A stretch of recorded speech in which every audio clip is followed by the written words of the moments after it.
let's make lemonade. Okay. Let's go to work. That's the signal! Go, go, go, go, go! Six! It's beautiful!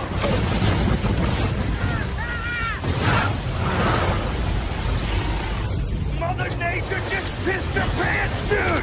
Wake up and hit the ground running. It's The Rush, presented by Willis Auto, with Travis Justice and Ross Peterson bringing you raw, unfiltered, and unapologetic talk about sports, life, and everything else that matters. No filtered, no fluff, just The Rush. Happy Wednesday, everybody. Welcome to the Rush Radio Show, powered by Willis Automotive. Good to have you along on a Wednesday. Don't forget Willis Automotive Detailing. You can shake off that winter grime, and it's going to be nice today and get your ride cleaned up and refreshed, looking brand new, smelling brand new. Start everything at willisauto.com. If you're listening on the audio stream at therushladio.com, the Rush Radio Android app, or the TuneIn app, thank you so much. Watching on YouTube, everybody saying good morning this morning. Good to have you here, everybody. Hit that subscribe button. Go ahead and give this video a like and leave your comments in the comments section. Call the show at 515-517-2303 and follow us on our social media channels. Hello there, Roscoe. What's up, buddy? How's Wednesday morning started? You know, it's off to a good start. I got a good night's sleep. I got down here pretty rejuvenated. Started going through the show. A lot of stuff happening. I'm in a good mood. You know, everybody says, and I don't know where yours are, but you have the most productive 2 or 3 hours at a certain time of the day, right? Some people will say it's the afternoon. Some people will say it could be at night. My most productive hours of the day are really like from 4 to 8. Now, that's not good for my regular job because I have to go work at another 8 jobs, but I just have more energy. Or maybe it's the fact that I'm by myself, right? Where there's nobody else around me. There's nobody else. And I'm kind of focused in. I've got a little ADHD anyway, and I chase little rabbits. But when I'm just sitting down, I feel productive. And I feel productive today. I've got a lot of energy. A lot of energy. I talked to you last night. Good. Good. Yesterday, I felt like you were. I thought last couple of days, I was like, oh, man, where's Trav? Where's Trav? Yeah. Here he is. What I didn't tell you yesterday is that I wasn't feeling the best. Like the night before, I had to take NyQuil. Both Anjanette and I were kind of a little under the weather. We were in bed by like 7 o'clock. I took a shot of NyQuil and I slept hard and woke up just not feeling good. I've got my juices back. Got your pep back today. Good to see it, man. My step. You know, I talked to you last night and it sounded good because I said, "Hey, can you do this?" And you're like, "Man, I'm busy. The real estate world's popping." You're popping. Things are moving right now, man. Yep, things are. It's warming up and helping out a lot of people right now. It's very cool. It makes it a lot of fun. Yeah, you carry a lot on your back. You're a good man. You carry a cross. You carry a cross on a daily basis. Dude, I'm blessed beyond anything I ever deserve. So it's very very lucky guy. Got dad moved yesterday, so that was good news. So that's a step in the right direction. Dude, our healthcare system is so fucking broken. It's unbelievable. It's unbelievable. We have people dying in these communities that have no advocate sitting in a room with them. And it's not the doctors or nurses' fault. They're all overwhelmed, stressed, pressed to incredible lengths, dealing with people that it's wild. We have the weirdest stuff going on in our communities. And Travis, we have like nursing schools here in Des Moines. Why don't we have nurses from Iowa? Everybody you talk to is a traveling nurse. And you're like, oh, you're a traveling nurse? And they're like, yeah, I make a lot more money traveling. Well, then why are we paying? They were great. They were fantastic. Why do we pay extra money to have traveling nurses go around the country when we have a shit ton of nurses that are educated right here in Des Moines, Iowa? Well, that's a good question. I mean, some nurses don't want to be hospital nurses. They want to be clinical nurses. I mean, so it's all where you want to be a nurse. Dude, it's such a con. It's the entire healthcare system, from insurance all the way to the tired doctors. It's a con. Are people trying? Yes. Are they losing? Yes. Everybody. You talk to anybody, talk to a nurse, talk to a doctor, talk to anybody in the system, and they go, this place is fucked. This place is fucked, man. We don't know what one hand's doing. We don't know what the last doctor told you. We don't know what. And why in 2026, when you go to a doctor, Do you have to go through your entire medical history? Like they have no idea. Have you ever had a appendicitis? Doesn't it say that in your machine? Isn't there like a box that you guys can check? I got to fill that out when I go to the dentist, right? Every time. And then you have to sit there and it is the wildest experience you've ever had when you walk into a hospital, because everybody's miserable. And then pull aside some employees. Go, hey, what do we do to make things better? And they'll go, get out of here. People come here to die. Why are you here? Get out of here. It's a fucking joke, dude. The whole thing. It's all about money. Keep them around, check on them a couple times a day, do the things, do the bare minimum you've got to do.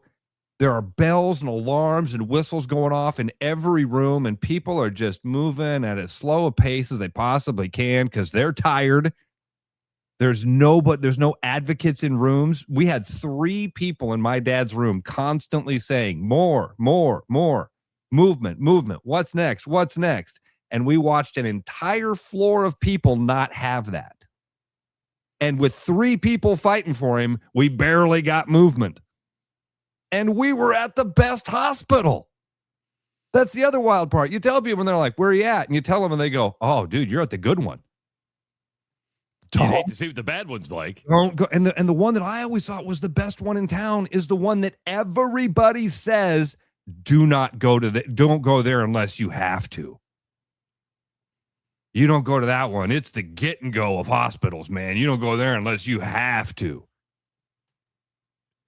If you've been following the show, you'll understand the get and go reference. Did you see the video I sent you? Of the get and go? Could you believe what I experienced at the get and go, Trav? No. Couldn't believe it. I have a video of this happening. I wanted a charger because, again, spent the last week up in a hospital, in and out, going up and seeing Dad. Needed a charger up there for my device and Audrey's devices and all that. So I stopped at a get and go, saw that they had one of those multi-pluggers. You know what I mean? It's one plug, but it's got, okay, cool, I'll buy it. It's locked to the rack. It's got a red lock on the rack. Because those are the most stolen. If something's it's like when you go to Walgreens and they lock up the deodorant. You're like, why are you locking up deodorant? People take the deodorant, man. You go to a convenience store, the cable chargers, that's what people steal. It's locked up. So I say, hey, excuse me, I'd like to buy this charger. Could you come unlock this for me? And I'm not lying. The lady says, I don't know how to do that. Huh? Yeah, they never told me how to do that. I've never had to do that. So that's when I pulled my phone out and I hit record. So the first thing you hear me say is, so you've never sold any of these? And the lady says, nope, never sold any of them. Never had to use the lock. But here, they gave me this magnet. They told me if you put this magnet next to the lock, it unlocks it and you can buy your thing. So I take this is all on video. I take the magnet and I hold it against the lock and it's not unlocking. And I'm like, hey, it's not working. And she's like, yeah, I don't know what to do. I've never done it. And I'm like, okay. And she goes, I can give you some scissors to cut it off the rack if you want. Did you cut it off the rack? You saw it. Yeah. You watched what I did. I went up to the counter. I got scissors from the worker. I went back and I cut it off the rack. I forget, were they using a zip tie? Was it a zip tie that was on there? Oh, and by the way, what is happening, dude? What's happening in our world? Everything is weird. Everything. You go to the hospital and everyone around you is going, this ain't it, man. This ain't it. One of our traveling nurses was from Jamaica. She was amazing. Again, the people are fantastic. It's the system that's so broken. My sister said, what do you think of America? And she paused and looked up Travis and said, it's not the country I thought it was going to be. And I said, hey, it ain't the country it used to be. She's like, oh, I'm glad to hear that because this isn't what I thought I was coming to. Wow. A lot of your healthcare workers, English is their second language. And not that that's a bad thing, but when you're in pain and you just like it helps young black kids to have black teachers. You relate to things that are relatable to you. Here these people are confused. There's this thing called ICU delirium where you get all brain foggy. And then and when you're in the middle of that, you've got to talk to somebody who has a language barrier, who isn't from your community, it's wild. It's wild. What are we doing? And everybody's paying more and more and more and more and more and more and more, and the service is getting worse and worse and worse and worse and worse. And everybody involved will tell you that. The doctors and nurses that are trying will say, it's broken. We can't fix the system. We don't even know what to do. They will come in and say, hey, before you yell at me, I'm just here to do my job. I was told, I don't know what you're going through, but I was told to come in and hand you this piece of paper. What's that piece of paper? Well, it's for you to choose between nursing homes. We're not going to a nursing home. They actually suggested a nursing home for your dad? Before he had care. Before he had an IV in his arm in the room, they were like, well, this is his life now. We're like, no, give him his medicines that he's been on for 40 years, and let's see what happens in a couple days. It's wild. Go to a drive-through. Do this. Stop for a second. Don't do that. Imagine your child getting a job. Now imagine that job is at a Burger King or a McDonald's. Who do you think they're working with? Do you think as a parent you're going to have respect for their bosses? Do you think you're going to meet their coworkers and go, that's an impressive person that's headed somewhere someday? You're going to learn a lot from that person. Probably not. Look around at a convenience or at a fast food store. You'll wonder how. You know what I do when I go to a convenience store or a fast food restaurant and I see somebody who's really good at their job? I go, do you want a job? Right. Meaning, no, because you can inherently see, hey, you've got qualities that you could contribute somewhere else at a much better level. I've actually done that. Say, hey, you're really good at your job. Do you like working here? Because I may have a job for you. We'll find a spot for you. That My starts wife at has home, though, been, too, doesn't it? Yeah. Racing for Pink says, my wife's been here for 5 years. She's from Indonesia. She's shocked at the incompetence of the way things are here. Yeah. Lemansky, grocery store checkout line. I asked, hey, you're out of Reese's. Totally out. Thanks, sir. This is Walmart. I can't tell you where they are. I will say every time I go to like a Hy-Vee or a Fairway and I'm looking for something, I will give them credit. Most people go, that's aisle 4. That's aisle 3. And I'm like, man, the fact that you know that impresses me. But I know where you're coming from. Man. With rare exception. True. I just described every one of our retail experiences. McDonald's is like dystopian, dude. Nobody at a McDonald's wants to talk to a customer. Nobody. They've designed it now so that they work with their back to the customers. There is nobody in the front area. And if it is, good luck, man. What's happening? How is it like this in every single industry? How is it like this with every store you go into?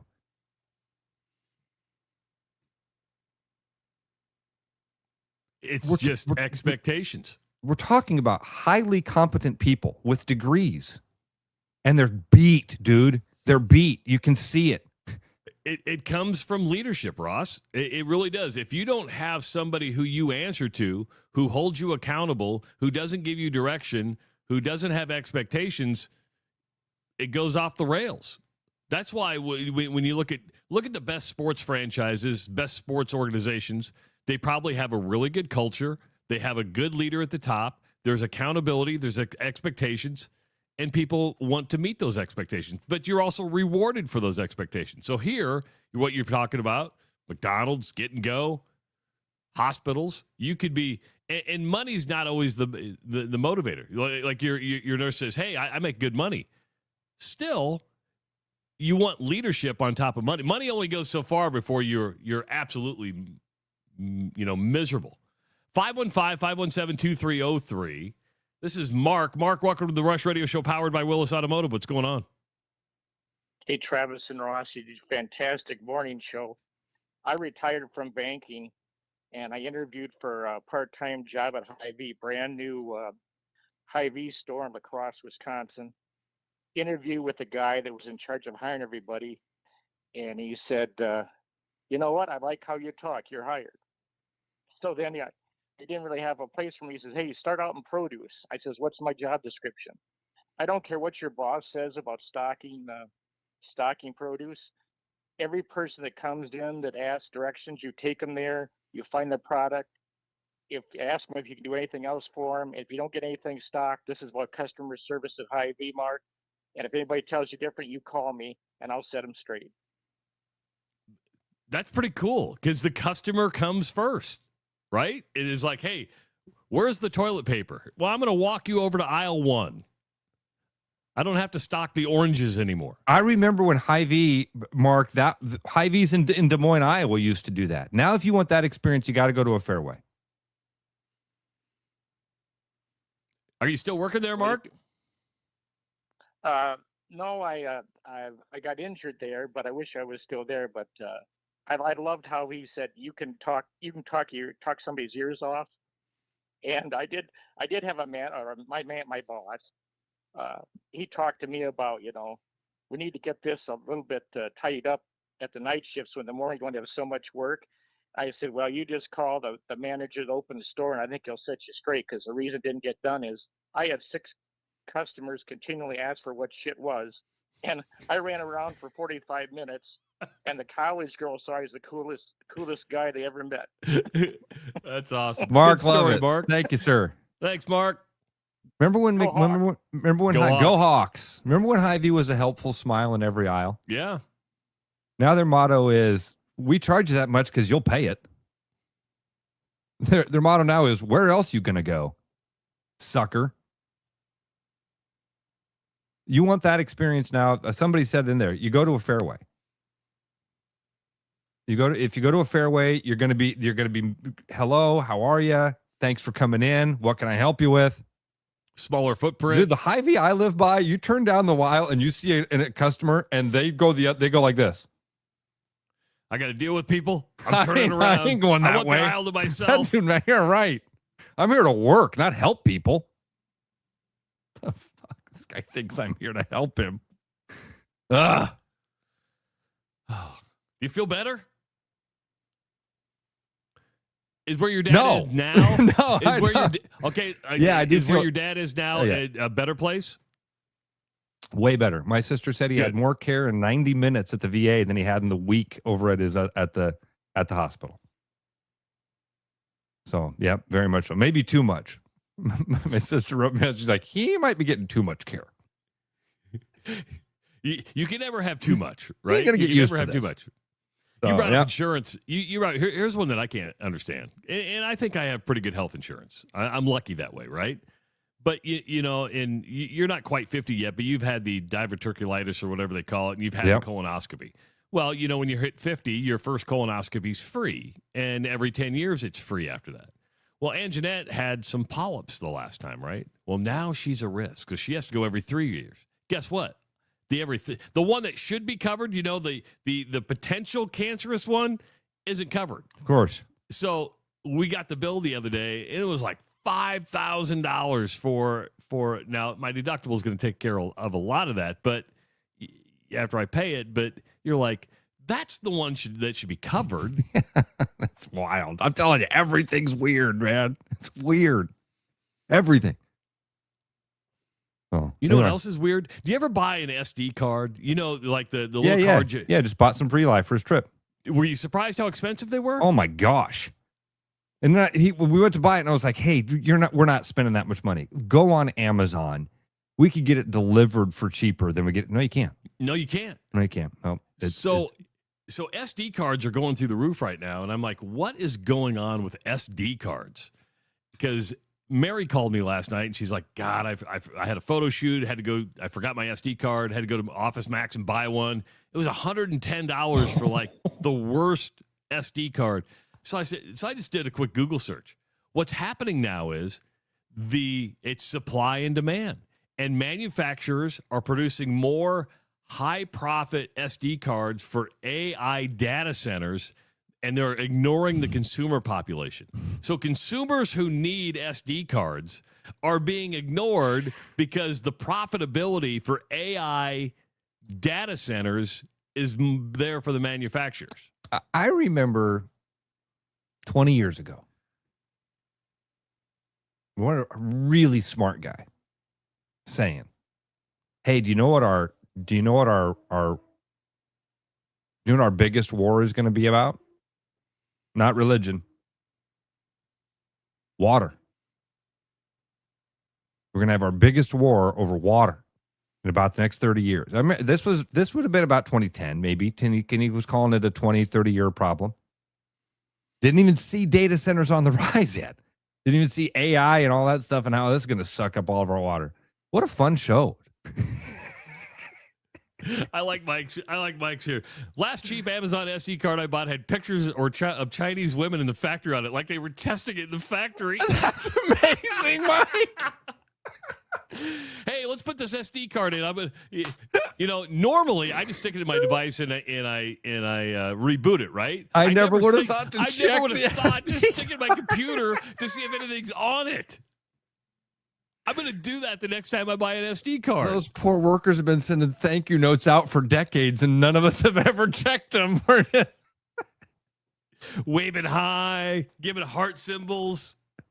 Hope you like the SD card. Mike Make says sure he to format posted. it. Mike said I posted the pics on Reddit and it blew up. I bet that's a funny one. I got an SD card and had photos on it. I'm not a Reddit guy. Are you a Reddit guy? No, very rarely. I've done it. You know what I mean? A few times people have been like, "Hey, you should go check this." It's good for rabbit holes. It's good for stuff like that. It's just a large chat room, right? It's just like a message board type thing. Yeah. I know every time something's said bad about me on Reddit, Owen will let me know about the show and stuff like that. He's like, "Dad, did you see Reddit?" No, I don't look at Reddit. I don't read the comments. No. I read the comments on Facebook. I don't respond to them all. There are most days I don't like me. I don't need to hear that you don't like me. I'm gonna like. I agree. Oh man. I do think Reddit has. If you're looking for as a conspiracy theorist, rabbit hole guy, Reddit's you are. good for. Yeah, Reddit's good for those things. I would imagine Reddit had some good info on Afro Man long before that story blew up and has taken over. Have you followed it at all besides me telling you about it? Not after the trial. You gave me the stuff to follow. You got to see it. Then there was a good opinion piece about his defending the First Amendment and how he went full Larry Flint, when he wore it. But that's kind of where I stopped. I mentioned Afro Man on a phone call the other day, and Audrey started singing Lemon Pound Cake. Audrey knows Lemon Pound Cake. Yeah. Become a part of the house here. Afro Man's fight for justice. Fighting a good fight. We're an educational family here. You mentioned water, though. You're not lying about the war for water. And Bill Maher did a piece on almonds and I don't know if you like Bill Maher or not. I find him funny. I don't always agree with him, but I find him funny and entertaining, and I want to be entertained. Yeah, I'd agree with that. And he had a good piece the other day how California has zero water. But almonds, an orange per pound. The wonderful company. Yeah. I'm way ahead of you on this stuff. California produces 81% of the world's almonds, right? Yeah. The company's called Wonderful. The pomegranates, If you eat a pomegranate, if you eat those wonderful almonds. But, he went through like an orange takes like 8 gallons of water to produce a pound. It was reasonable. Almonds, it takes 19.5 gallons of water to produce 1 pound of almonds. And if you're producing 81% of the world's almonds, think about the water that is using. And California has like no water, 0 water. He's like, hey, I like almonds, but what's more important in the world? Putting out fires and letting people drink water, or have almonds? So think about that. The audacity of a state to allow an industry to ruin the water supply. How could California ever do that? As we spray Roundup onto our streams. We can't swim in our lakes. Did you know that they've changed the E. coli rules for this year so that people you won't even know. You won't even know if your lake has E. coli and it's dangerous to swim in. They're barely able to tell you now because of the rules and restrictions that are in place to do so. So yeah, California, how stupid that they would ruin their water just for industry so that a couple people could get rich. How dumb are they? California. Isn't that hilarious? Hey, are you looking for the best selection of spirits in Iowa? Sorry, my shower smells like a public pool. Sorry about that. Couldn't figure out what that chlorine smell was. It was the tap. Central City Liquors in Des Moines has you covered with over 150 single malts, 50-plus bourbons, hundreds of vodka varieties, whether it's beer, wine, or specialty spirits, or that hard-to-find bottle that you've been hunting for, Central City Liquors has it. Great prices, friendly service, and deals you won't find anywhere else. That's Central City Liquors. Stop by and raise a glass tonight at Central City Liquors. It is the Rush Radio Show powered by Willis Automotive. The Rush Radio is now on the free TuneIn app, allowing you to enjoy the show on Apple products and Android Auto. Download the free TuneIn app and search The Rush Radio to take Travis and Ross wherever you go. With the Iowa Lottery's new Millionaire for Life game, you could win $1 million a year for life. That could make you a My Dream Job is No Job millionaire, a front row tickets to every show millionaire, a hire a personal glam squad for you and your bestie millionaire. Yep, a little further. Or just to never run out of your favorite pickles millionaire. With Millionaire for Life from the Iowa Lottery, And these. you can change your life for life. Play today. When you work with a company like Mr. Electric that goes above and beyond and makes the customer their priority, that is just a real joy to encounter these days. It was a fairly complicated project and it was intimidating. They made it look so easy and they were very professional, very clean folks. They thoroughly explain what they're going to do. It's clear that they're experienced and that they know what they're doing. Having professionals out there that can do that for me, that gives me a lot of peace of mind. Keep your edge with Body Armor Sports Drink. Bold flavors, electrolytes, and hydration that goes the distance. Grab Body Armor before the grind, during the game, and after the win. Body Armor Sports Drink. Hydration that's real and better for you. Pick up Body Armor Sports Drink on your next grocery store run or convenience store trip. With over 260 beers on tap, El Bait Shop isn't just another craft beer bar. It's the best. Beer lovers know El Bait Shop, 200 Southwest 2nd, Des Moines. There's a new spin on casual dining near Drake University. Lucky Horse Beer and Burgers. Craveable faves, flatbreads, delicious burgers, frozen cocktails, and a crazy cool vibe. Get to Lucky Horse Beer and Burgers today. My name's Gary Prosnell, and I'm a residential home mortgage banker for Northwest Bank in Des Moines Metro Market. I've been financing people's homes for over 25 years, and I'm an expert in financing VA loans, FHA loans, IFA loans, and new construction homes. This is my cat, Norm. Norm knows basketball, but he doesn't know mortgage. And that's where I come in. There are a lot of Tom, Dick, and Norms out there doing loans. So don't just trust anyone with your home loan. I'm your local, trusted, experienced expert. Please call me. I would love to help you. Call Gary at 515-975-6767 or find his profile at nw.bank. Member FDIC, Equal Housing Lender. As winter turns to spring and the world comes alive again, one thing remains true. Potholes can really mess up your day. From busted tires to knocking your alignment out of whack, hitting a pothole can cause some serious damage. For the month of March, Willis Volvo Cars is offering 20% off pothole special. This includes tire rotate, balance, and alignment package to keep you on the road. To get scheduled, give us a call or head online at willisvolvocars.com.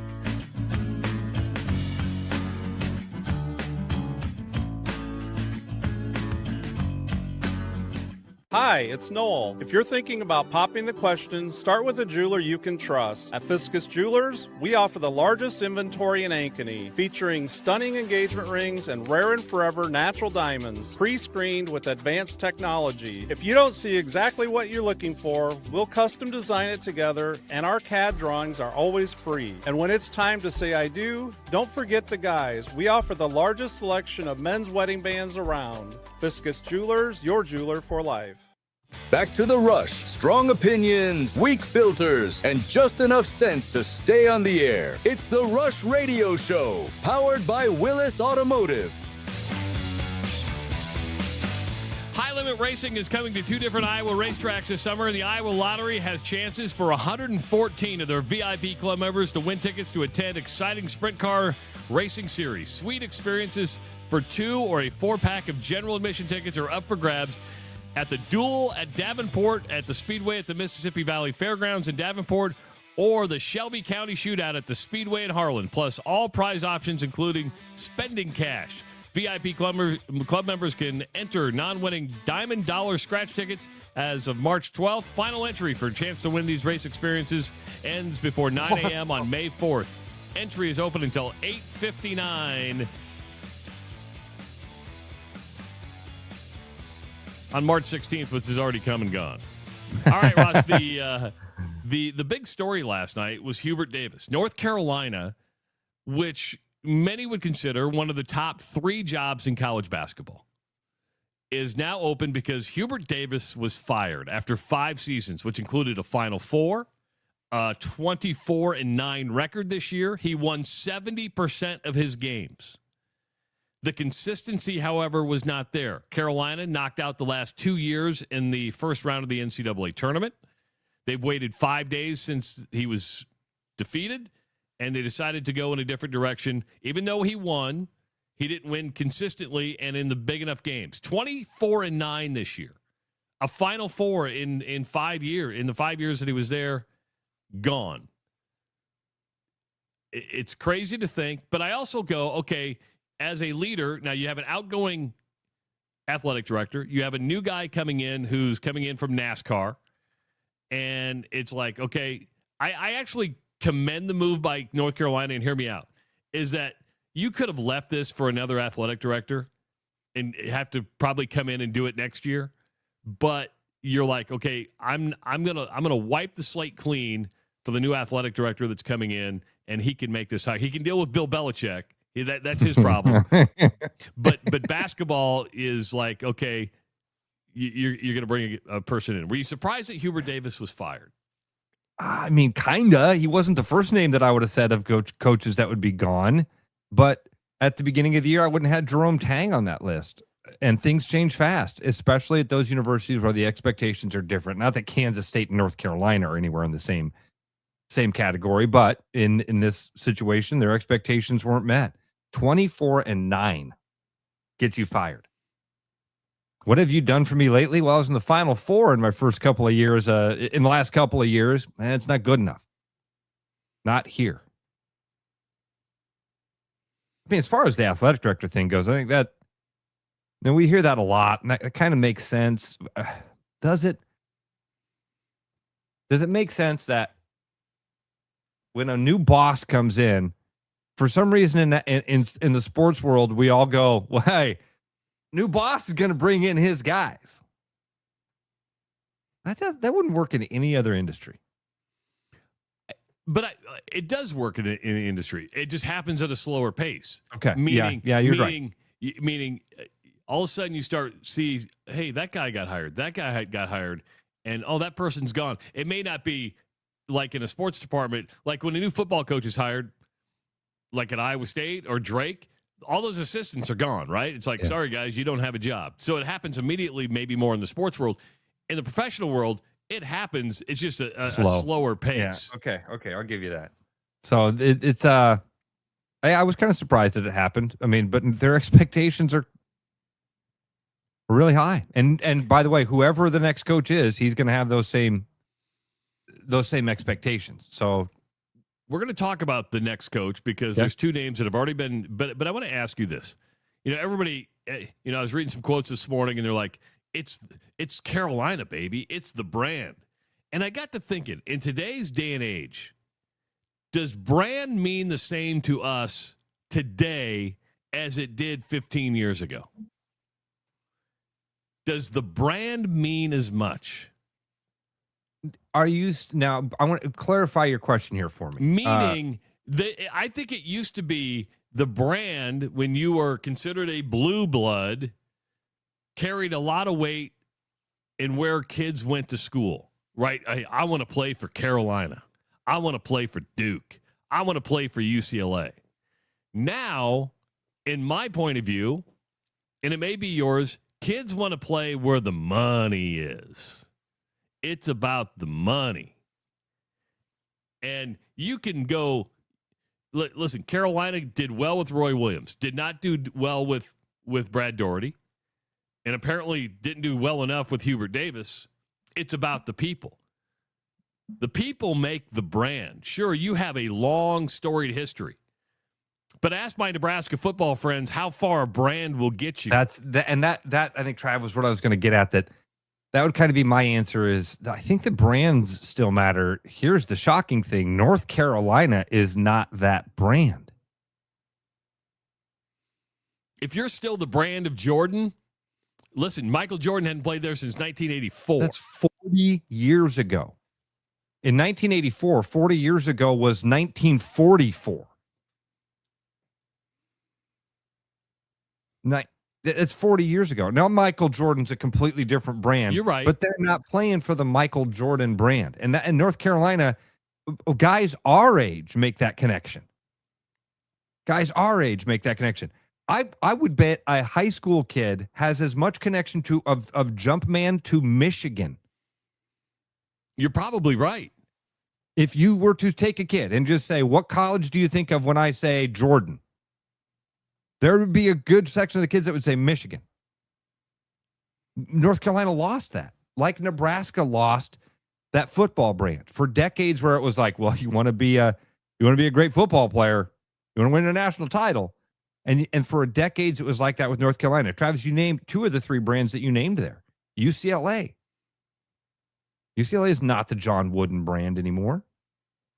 Indiana's not the Bob Knight brand. Not anymore. at all. That's a good point. That's a good one to throw into there.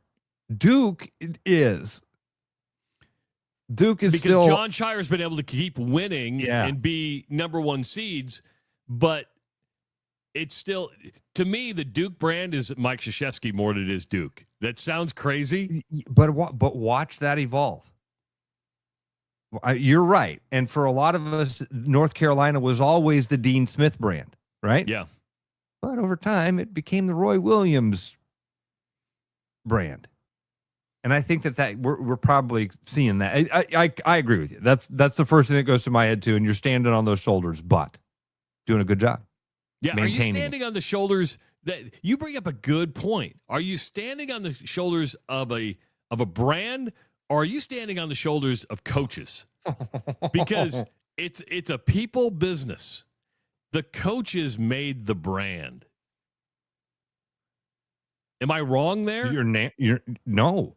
Kirk Ferentz because the stood coaches, on the shoulders of Hayden Fry. Whoever takes Kirk Ferentz, you're standing on the shoulders of Kirk Ferentz. And the coach can ruin it.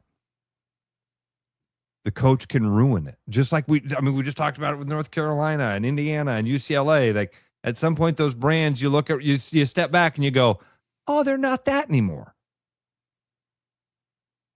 They're not that elite, special, great, dominant, perennial powerhouse team that I remember them as.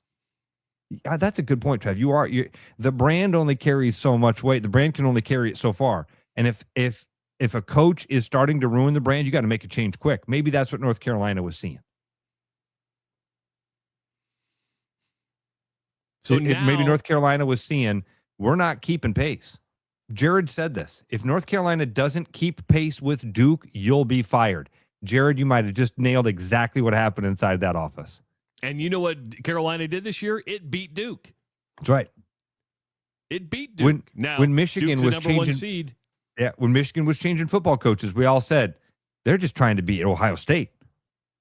They don't even care about national title right now. They just want to beat Ohio State. They can't keep pace with Ohio State. Got to do what you got to do. Make some changes. It's about the people. Iowa wrestling.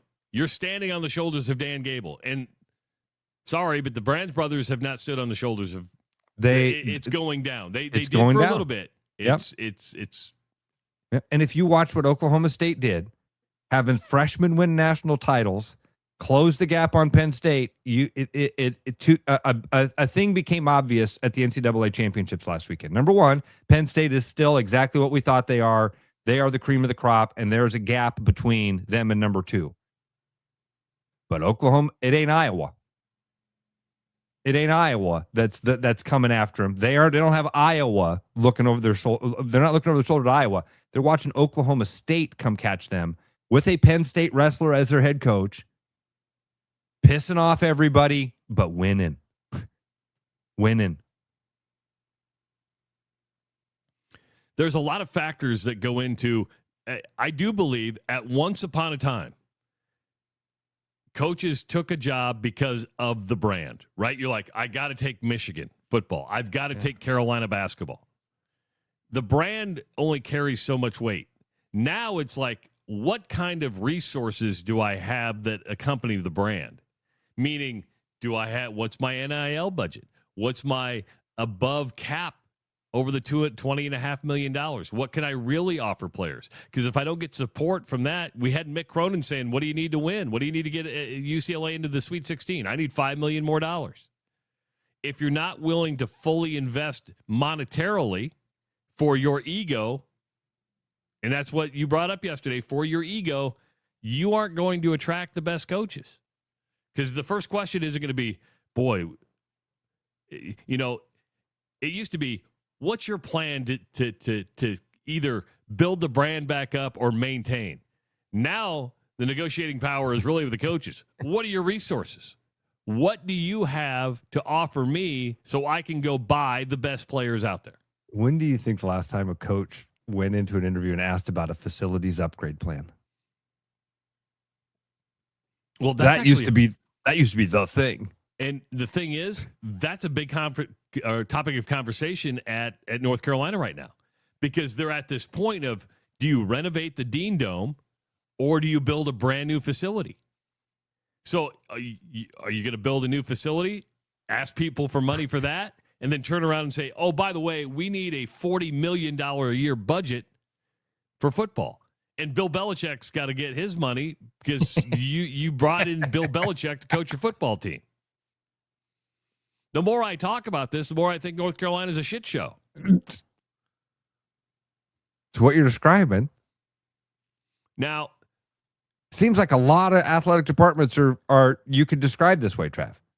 There's a lot of them right now where you could go, man, from the outside, this seems like a shit show.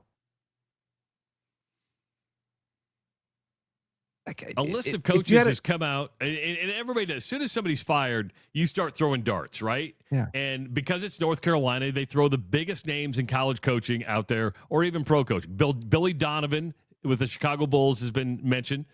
Brad Stevens, which was kind of a surprise. I wouldn't leave being the president of the Celtics. Yeah. And hasn't coached in college climbed since 2013. His way up that ladder to that point.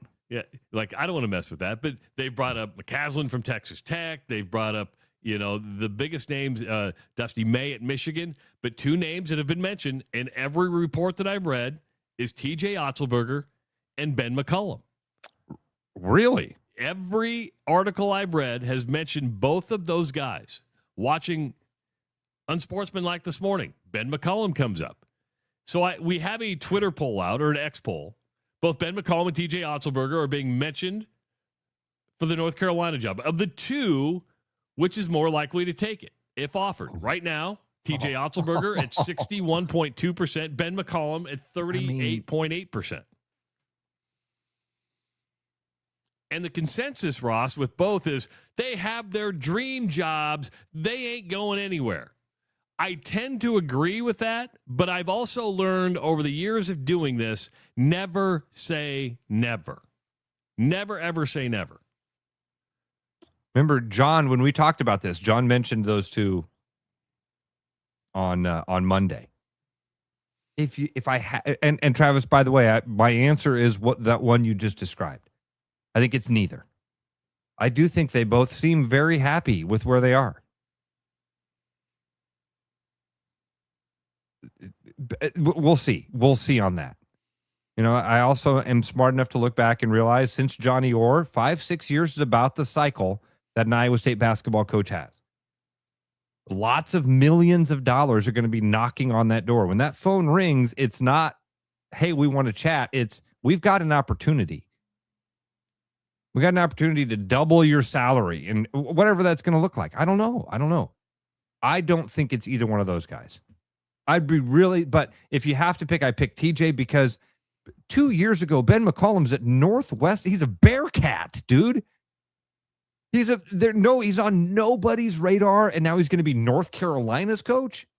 I think it's amazing that in 2 years he's a Big Ten coach from being sitting in relative obscurity, winning national championships for a decade, to now 2 years later you're going to be the North Carolina coach. I not that he couldn't do it or it would be a bad job. That would just be it. If that's the case, then Brian Harden should be getting $1 billion job somewhere. Like, he should get a cut of every salary. Yeah, right. Instead of paying Drake money, I should get a finder's fee. That's great. I get a 2% finder's fee that goes directly into an IRA account for my retirement. There's a lot of things to consider. TJ, of all the coaches they listed, TJ has the lowest buyout. He's at a $4 million buyout. All the other guys, and I'm not, I don't know what Ben's is, but like all the other guys they mentioned were right around that $10 to $8 million buyout mark. But again, we've seen coaches at bigger institutions in football turn down jobs because, I've got it pretty good here. I've got the resources. I'm winning. They're giving me NIL money. I can recruit here. The way I look at TJ Otzelberger is this, and you're right. Culturally, he's a perfect fit for Iowa State. But you also have to ask yourself, well, how long is Jamie Pollard going to be around? Right? I mean, you have to. I mean, Jamie's not going to work forever. He's probably on the back end of his career. Less years left than more years left. Yeah, man. There are guys, Trav, like going back to that conversation of when a new athletic director comes in, he's going to bring in his guys. There are times when coaches have built up enough cachet and resume to when the AD walks in, they go, "Nice to meet you. Here's my office." And I think that TJ is to that point already. In his 6 years of continued success, the position he's got this team in, being talked about nationally all year long. Yeah, I think that even if Jamie Pollard left, I can't imagine a new athletic director coming in and going, "I've got a better idea than TJ." Maybe, but I think he's safe from that change. I really do think for TJ, the conversation is going to be more about culture, money, family. Travis, that last one. What's your desires? Because all of us can go through the family, money. We all do that. What's your desires? I have no idea. Maybe in TJ's mind, his desire is, I'm gonna bring a title to Ames. I'm gonna bring a national title to these people because I love these people and they've loved me. And I'm gonna stick around. And by the way, we're this freaking close. We're real close to doing it. Or is it, I want to win a national title. I don't care where it's at. This is about TJ Otzelberger. This is not about anything but TJ Otzelberger being a champion. And if I can be a champion, then I will feel fulfilled. That'll finally fill the gap in my heart. If I can just raise that title, I don't give a shit what colors I'm wearing or what name is on the front. It's about TJ Otzelberger. I don't think that's him. And yeah, I do think if you, I do think if it's you a little leave, bit of every coach. I mean, you don't get into this not to win titles. You don't become a Big 10, Big 12 head coach not wanting to win titles. True. This is going to sound like a crazy question. Maybe it is a crazy question. I'm going to ask it anyway. Ask away. Do you have a better shot of winning a college basketball national title in Ames or in Chapel Hill? Conventional wisdom would tell you North Carolina, but I think I'm going to speak the truth to you. In my truth, it's my truth. I think they're even. I think it's even. I do too. It all depends on the resources that you have. There you go. And that's why you would say North Carolina, because they're going to have way more NIL. That's true. Yeah. That's true. And Trav, I will tell you, with all the defections that we saw, with all the transfers we saw yesterday from the women's basketball team, which I'm sure we'll get to. Yeah. This conversation did get brought up in a text group where somebody said, hey, what are the chances that TJ leaves? And a friend in the know said, doesn't think that happens, but if it did, that would be a nail in the coffin. That he thought that would drive interest away. That people would really be pointing the finger at Jamie. If that happened, he said, if something happens and we get an announcement after the season that TJ's going, that means Jamie Pollard would have to go as well. Casey says UNC hires Nate Oates. I might not disagree with that. He's at Alabama right now, but he's got like a $12 million payout. I mean, that's a lot. But, you know, I mean, Jerome Tang's getting $15 million, right? Or whatever he's going to get. So maybe I just need to throw these buyouts out the door and say buyouts don't matter to anybody. Because if you want a guy bad enough. But I will say this. They find the money, man. Kansas State found an extra $3 million to fire Jerome Tang a month ahead of time. On the heels of the Sweet 16, and I get it, people are going to get mad because Ben McCollum's probably going to be asked about it today at his news conference. Hey, you've been mentioned for the North Carolina job. Because when your name's thrown out there, the right thing for a reporter to do is ask. You don't have to like the question, but it's a fair question to ask. TJ's probably going to get it on Thursday. And they'll deflect because that's what professionals do. Though, Ross, if either one of these coaches goes to the Elite Eight or the Final Four, that rhetoric's only going to keep going, right? Because the deeper you go, the more valuable of a commodity you become. Not saying they would take the job or get the job. I'm just saying you're going to say, oh, this guy got to the Elite Eight. This guy got to the Final Four. They get knocked out in the Sweet 16, that talk could go away really quick. I heard this analogy yesterday about Ben McCollum, and I didn't know if I agreed with it or not. A national guy said Ben McCollum is a Curt Cignetti story. I've seen that. And I don't agree with that. I thought you had said that. I swear you said that a couple months because I saw the clip and I was like, yeah, that's Trav. Trav said that. If I said it, then I'm an idiot. Okay? And hear me out. The reason I don't think it's a Curt Cignetti story is that Ben McCollum's still in his early 40s, right? Curt Cignetti was one of these guys in his 60s that got the opportunity. You know, labored as an assistant, small school, waited till his 60s to get the Indiana job. And I look at Ben McCollum and go, God, you're in your 40s. Yeah, you spent 15 years at a D2 school, but that's still in your 20s and 30s. He still has 20 years of coaching left, 25 years of coaching What if I spun it around and said Curt Cignetti was coaching for Nick Saban at Alabama in his 20s? We've oversold this rags to riches part of that story. Ben McCollum's a true rags to riches coaching story. Because he never had that D1 because he never pedigree. had Nick Saban looking out for him and getting him jobs and doing all that shit. He's really come up from nothing. He had to win the praise of all these guys. He didn't get it. So it's a better story than Curt Cignetti. Yeah, by the way, they're very similar. One at a lower level, at a consistent level for a long time. Finally get a job, finally get a chance to go to that big boy club, and they win at the big boy club just like they did with the little guys. That's where the story is very similar. If you want to say, well, it's different because one of them's in their 40s and one of them's in their 60s, yeah, Curt Cignetti sat behind Nick Saban for longer.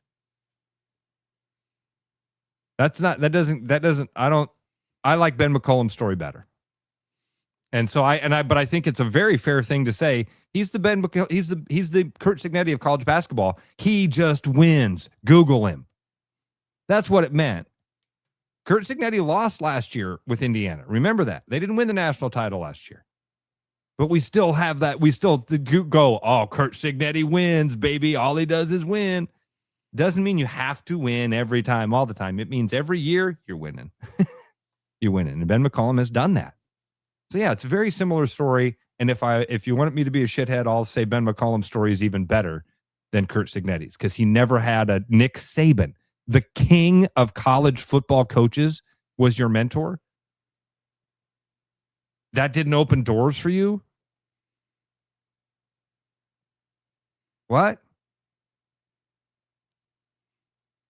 Curt Cignetti's story, yeah, you're right. In his 40s, he was coaching for Alabama. That's fair. You may have changed my mind. I swore you said that a couple months ago. I thought you said, I might have Ben asked the McCollum's just a question. Curt Cignetti. And I was like, yeah, that's really good. He just wins. Google him. And then somebody else says it. You're like, I don't like this. I'm like, no, you said it.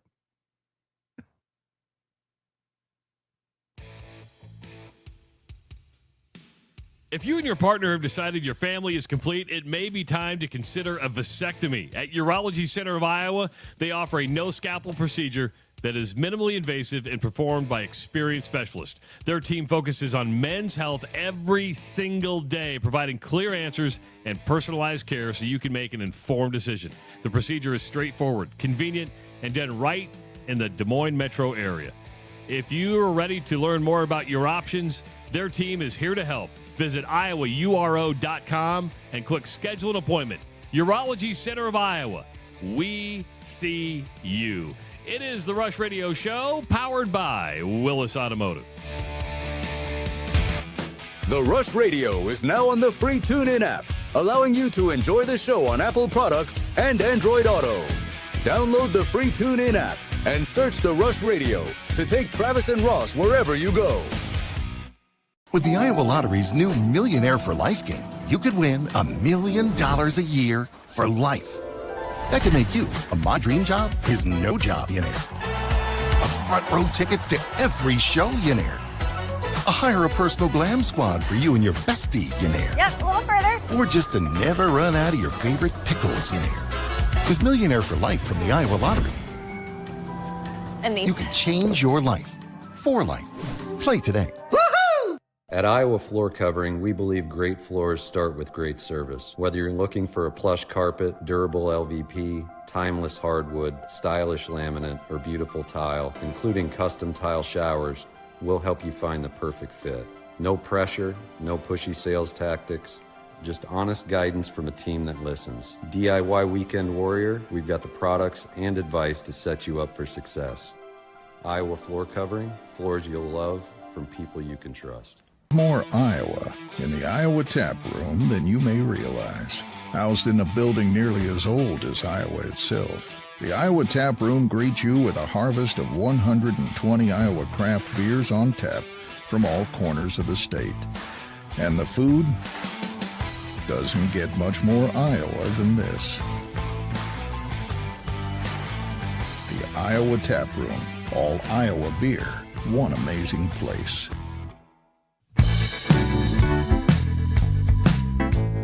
There's always something new at Fong's Pizza and an ever-changing menu of tiki drinks. Or try our new noodle dishes alongside your favorite slice. It's all happening at the new Fong's in the East Village. Thinking about buying a home? Get pre-approved in 30 minutes with Gary Presnell at Northwest Bank in Des Moines. Gary offers first-time home buyers programs, VA, FHA, IFA, and conventional loans. Call Gary at 515-975-6767 or find his profile at nw.bank. Member FDIC Equal Housing Lender. Start spreading the news, 'cause it's time to buy booze, and there's only one place to be. You can see all your friends, the good times never end, unless you're just loitering. It's Central City, we we can make your dreams come true. No guarantee your dreams will come true. Central City, all this booze is waiting for you. Go get all this booze. Brendan Santone here for Willis Cadillac. I'm bringing in March with some decent weather and some great deals on some 25s. We have two 25 XT5s left in stock, as well as two 25 Cadillac Lyrics available. Low APR, as well as great lease deals on all these vehicles. Come get one before they're gone. Stop in and see us over in Clive at Willis Cadillac, online at williscadillac.com, or just give us a shout. Every business has priorities, and Priority One Heating and Cooling is no different. As a service provider, we prioritize quality air conditioners and furnaces that will keep your home at your comfort level year-round. As a small business, we prioritize doing things the right way and treating people fairly. As a truly local business, we prioritize our community. As a veteran-owned business, we prioritize duty and commitment. For big business service with local value, trust your home to the place where you are always Priority One. Game on, keep your edge with Body Armor Sports Drink. Bold flavors, electrolytes, and hydration that goes the distance. Grab Body Armor before the grind, during the game, and after the win. Body Armor Sports Drink. Hydration that's real and better for you. Pick up Body Armor Sports Drink on your next grocery store run or convenience store trip. Like a rash you thought was gone. Travis and Ross aren't contagious, but they are addictive. It's the Rush Radio Show, powered by Willis Automotive. Hour number 2 of the Rush Radio Show, powered by Willis Automotive. Happy Wednesday, everybody. Of course, check out Land Rover of Des Moines, up to $5,000 off remaining 2025 models with fresh Land Rover inventory arriving on a weekly basis. Start your buying journey at willisauto.com. If you're listening on the audio stream at therushladio.com, the Rush Radio Android app, or the TuneIn app, thank you so much. Watching on YouTube, hit that subscribe button. Give this video a like, and of course, leave your comments in the comments section. Call the show at 515-517-2303 and follow us on our social media channels, which include Facebook, X, Instagram, and TikTok. Ross, Peyton Sandfort is in a unique predicament. He's an Iowa grad, had a great career at Iowa. His brother has now transferred to Nebraska, had a breakout year, first team All Big Ten. Iowa, Nebraska play in the Sweet 16. You're wondering if he's in a dilemma? Well, here's the dilemma. Who do you root for, right? I mean, because fans are fans, and if you wore the colors and you went there 4 years, you're a Hawk. He was interviewed, I believe, by the Hastings Tribune. I actually posted this story on X and Facebook yesterday, where he says, listen, blood's thicker than anything else. I always cherish my time as a Hawk, but family comes first. I'm rooting for Nebraska, and I'm rooting for my brother. I don't know why I'm constantly shocked at how dumb fans are. How serious we take this, and how much we think everybody else is going to think just like us. That's weird. That's weird to even think that a guy would root against his brother and a lifelong friend who's his brother's coach for a group of dudes he doesn't know because they wore the same laundry. Does it sound weird when I say it? When I said that back to you that way, does that sound like an obvious choice? You have your brother and your lifelong friend on one side. On the other side, you got a group of dudes you don't know, but they're wearing the same clothes that you wore a couple years ago. Does that sound weird that anybody would say, oh, he's probably rooting for the clothes? I bet he's rooting for those 4 letters on the front and not his brother? What's wrong with us? For anybody to think, oh, I can't believe he wouldn't root for the Hawkeyes. What? I think you're taking this way too seriously. And I think that you're not understanding a lot of important stuff, like family and where sports should fit in your priority list. He's not rooting for the Hawkeyes. You don't understand, Ross. Sports is a big deal to life. Sports is some things, and I'm being a little facetious here, but I do believe for some people, sports is That's all they got. Their team is all they got. And damn it, if Pryce Sandfort's got more, then he should have the same commitment to this black and gold thing that I do. He committed 4 years and played school there and played basketball there and loved doing it and pumped his fist the whole time doing it. Now he's rooting for his brother.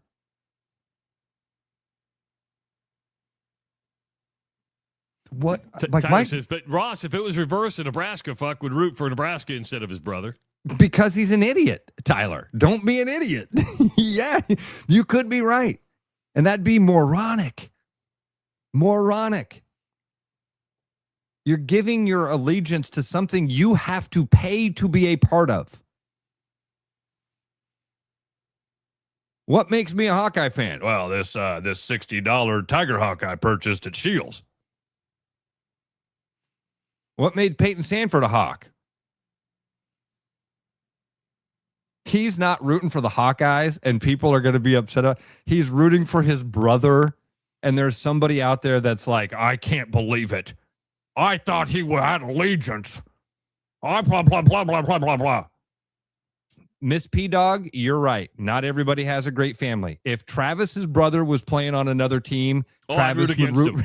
I would root against him so hard. So hard. I would paint my face and my chest. I would shave my chest and paint my body in the opposite colors. He would learn the names of the other players and fall in love with their families just to spite us. I'd sit right behind the bench. I love it. You know me well, Ross. You know me well. Justice sucks. Justice sucks. I can hear it the whole game. I get it. Not everybody has that family. The Sandfords do. And you've seen it. And it's, I don't think it's just the brotherly thing. I do think it's that connection with Fred as well. Peyton has always been, I mean, we've seen that Big Ten, I want to say 30 for 30, but you know what I'm talking about. They did the Big Ten documentary thing about the sports. I don't think this is a dilemma at all. John says, what a stupid question. Hey, we're a stupid show.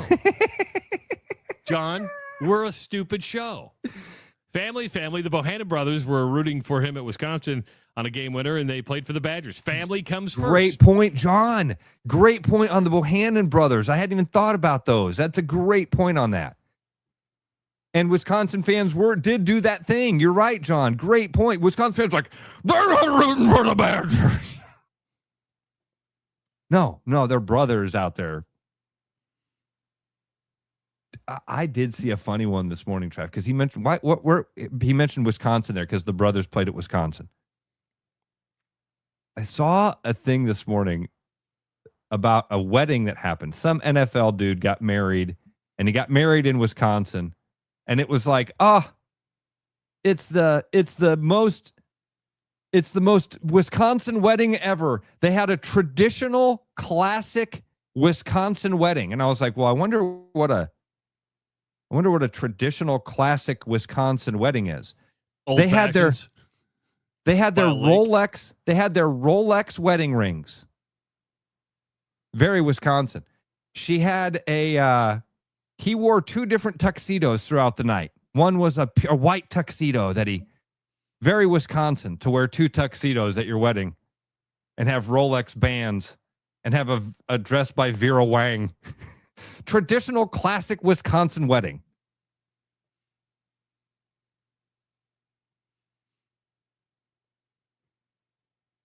A traditional Wisconsin wedding to me would have been in the middle of winter by an ice shanty where everybody then ice fished afterwards as you're out on the lake. That's a traditional Wisconsin wedding. Yeah, it's apparently a Green Bay Packer. I don't know who this dude is. I'd never heard his name. And then they're like, among the 130 guests were celebrities such as, and it lists a group of people I've never heard of. Maybe I'm out of touch. New York Jets, Josh Myers. But some of the Packers were there. So anyway. Now, Peyton's not going to be able to be in Houston to watch a game. He's actually going to be in Des Moines because the G League team of the Oklahoma City Thunder is playing the Iowa Wolves that night. Probably not going to be a big crowd. I know.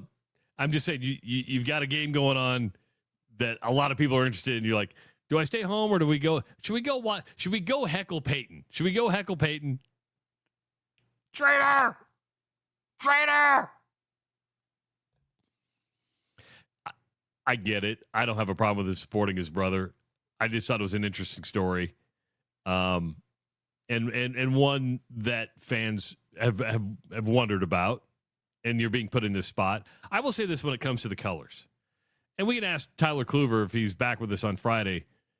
This question, Ross, I find with athletes that I know, the colors, the uniform means more like 10, 15, 20 years down the road because you're able to reflect back as life goes on and you realize how special that time was, what the university was able to provide for you, the teammates you had, and what it meant. I think when you're young and you move on in a professional career, you're just moving on. You're like, okay, it's time for me to move on. And after 4 years, you're ready to get out of college. You're like, I'm ready for something new. I think that the laundry means more later in life. Not for everybody. I'm just saying that's good. The ones I know tend to appreciate it more later in life. Did you see Aaron White at the last home game at Carver? I think it was at the last Carver, but they brought Aaron White back to one of the last games. And that you can kind of get that feeling from that. You know, a guy that didn't have to wait that 4 years, George Niang. Didn't George always seem to kind of appreciate it or understand it? Or he embraced it. Embraced. That's a great word for it. Great word for it. He embraced it. I mean, you could say he utilized it, or you know what I mean. He took advantage of it, but no. I always thought that George got it. I always thought they should have brought George in to talk to the incoming freshman and say, "Hey, here's the thing: buy in. Buy in. This community is going to embrace you and love you, and you'll be welcomed forever." George always seemed to get it. I saw Aaron White. Not that Aaron White didn't. I'm not trying to say that. Watching him come back in. You see exactly that feeling of like, those years add weight to it.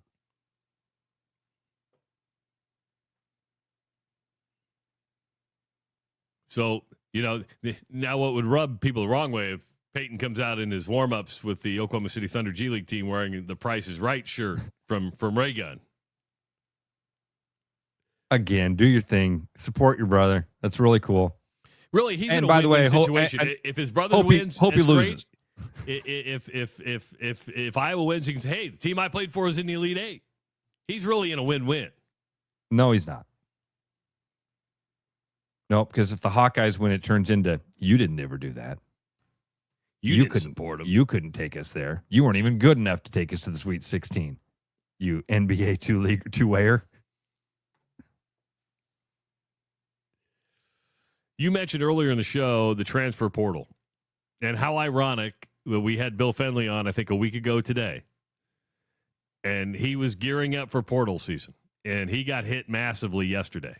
Boy. 5 players have already declared they're going to enter the transfer portal. The most recognizable one would be Addie Brown. She's a junior. She's got 1 year of eligibility left. She's dealt with injuries. Just said, at this time, looking for a new opportunity, want to pursue my graduate studies. That's a big hit. And with Audie still sitting out there, Ross, not committed yet to Iowa State, because now the vultures are flying around. Yeah. Getting in Audie's ear going, "Hey, your teammates, are you gonna have the team to go deep next year? You're gonna hit your senior year. Are you going to have the people around you to go deeper into the tournament?" And what does this mean for Bill Fenley? I've never asked Bill about this. I may have a couple years ago, but he wasn't ready to retire. I mean, does Bill Fenley after 30 years go, you know what? Maybe it's time to hang it up. I got my grandkids, which he talks about all the time. I've got Cardinal baseball that I want to watch every single night on the TV. Is it time? There's a lot of questions out there. And I could even see Bill moving into some sort of administrative role with the NCAA with the way ambassador role. Ambassador. There you go. There you go. Yeah, screw the NCAA. You got it. You got what I was getting at there. Yeah, not the NCAA. It's because people listen, there's nobody more fun to hang out with than Bill Fenley. Oh, he's a great time. As you could see it when he's on the air with us. My first two thoughts on it, when I saw that there were 4 or 5 names going, when I saw, my first thought was Bill's retiring. That the news cycle just got out of whack here. You didn't want this to happen. Bill tried to talk to the girls before the news got out, and then they all went and said, "We're done. We're out of here. We came here to play for you." That was my first instinct. Let's talk about Audie for a minute. Because then my second instinct was, well, maybe all the NIL money's going to Audie. And maybe the rest of these girls are like, hey, we're not getting anything. I can go someplace else and I can get something. These are These are the two first thoughts that went through my head. Okay. I don't know anything. And we'll wait and we're going to find out, I'm sure. But you bring up a good point about Audie. What if it's not done yet? What if Audie is doing exactly what you just said and looking around and going, man, my senior year, who am I playing with? How am I going to win games my senior year? I do not think that Audie Crooks leaves, and I think that if she does, my gut says that's a mistake because of some of those things we were just talking about with George Niang. You've built up such incredible goodwill in the community. You are a hero to a section of girls in this state, and that lasts forever, Audie, forever. Bing, I think you just hit a very. Can I just stop you right there? Yeah. That's a great point. This is more than Iowa State. Audie Crooks is a story of epic proportions. Yeah, that the impact she's had. Caitlin Clark's had a big impact on the state for different reasons. Audie's had a great story. I mean, and you look what she's been able to do coming from a small school. She dealing with weight problems, all sorts of things. You're an inspiration going, hey, I can be that. Would that disappear if she went to... Yes. Yep. Overnight. Remember Christmas when kids were tearing up their Kyle Kemp or their Rocco Beck jerseys? Remember Christmas when kids were opening up their Rocco Beck jerseys and crying? Yeah, it ruins it. It's the laundry, dude. It's the laundry. We got too many people that think you root for the laundry over your brother. It's Harrison Barnes. It's Pryce Sandfort. It's the McCaffreys. You can leave at the right time. And if you don't leave at just the right time, you are dead to us. We're not going to root for you. Yeah, because and it would ruin. It would. I mean, I just think that I know there's probably more NIL dollars out there for something. It's not the connection to the community that she has built over these last 3 years and more. And plus, I can't imagine she leaves. I hope that it is the case where all the NIL dollars were flowing towards Audie, and some of these other girls said, "Hey, we got a better opportunity some other place." But I don't know. You bring up a good point about because the investment in the community doesn't happen overnight.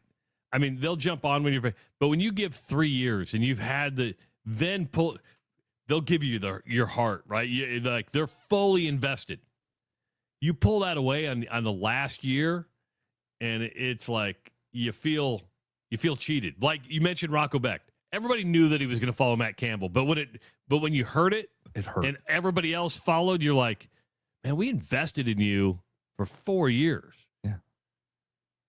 Or 3 years, and it's gone. The Audie Crooks ray gun shirts. You don't wear those to Hilton next year. She's not there. As I thought about this yesterday, that Fennelly conversation has stuck with me. That moment that he said that was an aha moment for me of like, no, it wasn't. It was an oh shit moment. It was no shit. This thing's way, way, way, way, way, way, way bigger and out of control than I ever even thought. And I knew it was big and out of control. I didn't have any idea we were at this point where 4 seniors are going to graduate from the school that they started at. And if you're Bill Fenley, you're looking, you're like, you got Addie, you've got Audie, you're like, I'm going to have girls that graduate here. And then boom.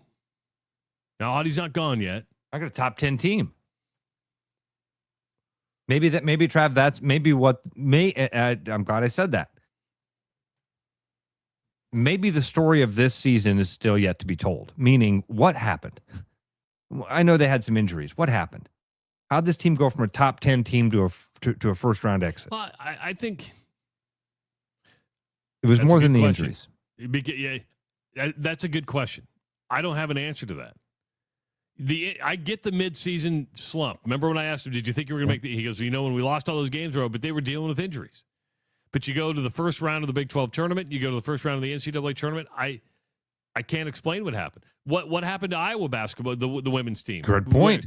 When you beat Michigan in the semifinals of the Big 10 tournament, and then you play like crap against UCLA. Now, UCLA is really good, but you didn't play very well against Fairleigh Dickinson. Oh, bad. And you were lucky to get a win, and then you lay an egg at home against Virginia. What happened? Yeah, fair. And I think that we saw a couple of names fly off that roster yesterday that were transferred out of Bill Fenley's team. And I reached out to one person and said, what's your gut say? And he says, my gut says there might be a few more. That's the world we live in. And Iowa State's not immune to this. I mean, you need to know what's going to happen to other teams as well. Because, especially probably at the women's game. Trav, this is a good point. Right now, especially, I mean, gosh, I don't even want to think about the Audie thing. I'm just going to assume Audie's staying. Because if she leaves, think of what our Iowa State friends and our friends that we have that are inside that athletic department. Just think of what this NIL world has done to that. I mean, the football thing, that was like a national story. 13 guys are joining. And then and the rumors of, well, where's TJ going to go? I didn't think that the axe would swing so hard at one place. These are the unintended consequences. Big time. How long have you and I been talking about unintended consequences of decisions that are made? And we kind of missed this one. You know what I mean? Oh, yeah. This is what you said. You're like, hey, there's going to be unintended consequences. It's so far from Trav. Here's a good one. Remember, one of the things that we thought was going to happen was, hey, these guys will be able to start selling jerseys with their names on it. They're going to be able to get some of that cut. Darn it. Yeah, and now you sign a deal with Iowa State that says they own those rights and you get compensated for it, right? So they don't even sell. Yeah, the Nike schools don't even sell merchandise with names on it. I think Adidas schools do. This was a friend and I were talking about this last night. I think some Adidas schools do, but like that, when this started, we were like, oh, good, Jordan Bohannon can go do a fireworks store. Go hang out with Wade. Some guy can go hang out. Some guy can go do a clinic now and get paid for it finally. A car dealership. Willis could go ahead and give Luca Garza a car. This is what this should all be about. And Jason Willis shows up with a Lexus and they go, hey, that's cool. You got a check in the glove compartment or what? Skinner asked this. He goes, does women's gymnastics play into decisions? No. I don't believe so. Now, hold on. I want to know what he means by that.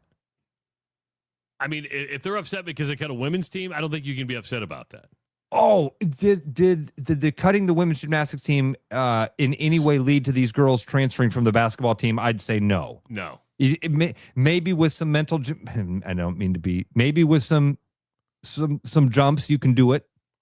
They looked at it as the women on campus weren't getting the same opportunities. I don't know. My gut says that those two things aren't related. Yeah. What I thought that the question was more of on a broad scale of from the athletic department. Is the women's gymnastics decision going to play a role in people's perceptions of Jamie Pollard? Yes. But that happens. I mean, it happened with Troy Dannon at UNI when he dropped baseball. Yep. I mean, when you drop a sport, it's an unpopular decision.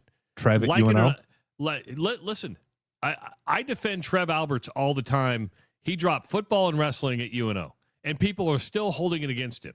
People don't understand the financial rent. UNO is not a money-making operation. It has Division I hockey. Football was unsustainable because they would have had to make the leap to FCS, which means you would have had to basically invest tons of money into rebuilding a stadium.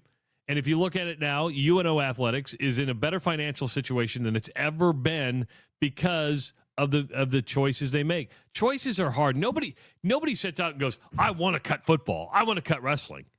But you have to look at the numbers and go, the numbers don't math. Yeah.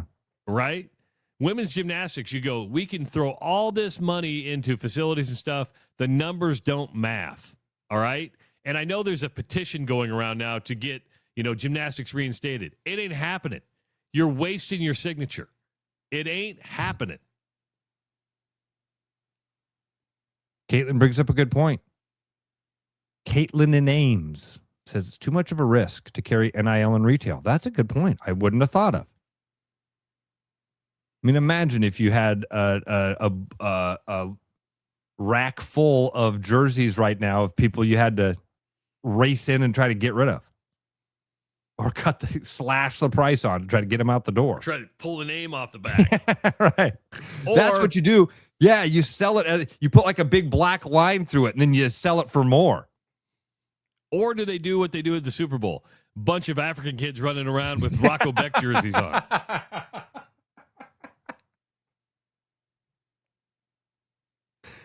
The Rocco Beck to Iowa State jerseys over the top of their Bills Super Bowl T-shirts. We're football fans.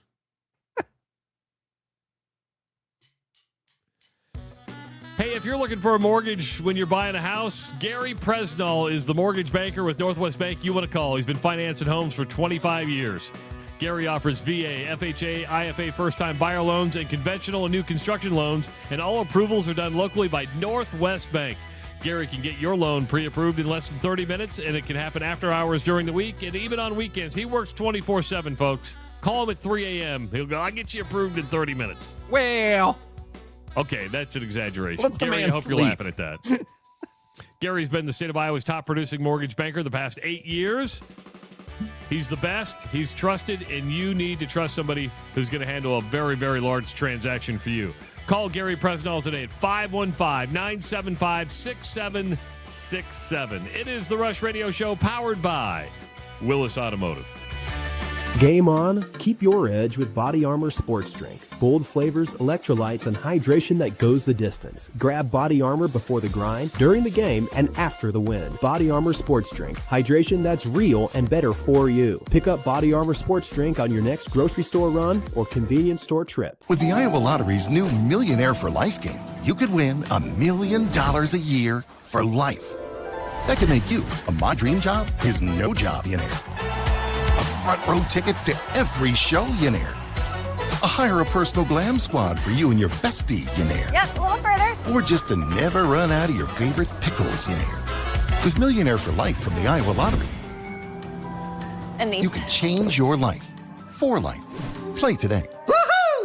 Here at Willis Infinity, we love spring. Flowers blooming, birds chirping, and potholes. Wait, we don't love potholes. Hitting potholes can cause all sorts of alignment issues and tire damage. For the month of March, we're offering a pothole special that includes 20% off mountain balance, rotate, and alignment. Schedule your appointment online at willisinfinity.com or stop in today.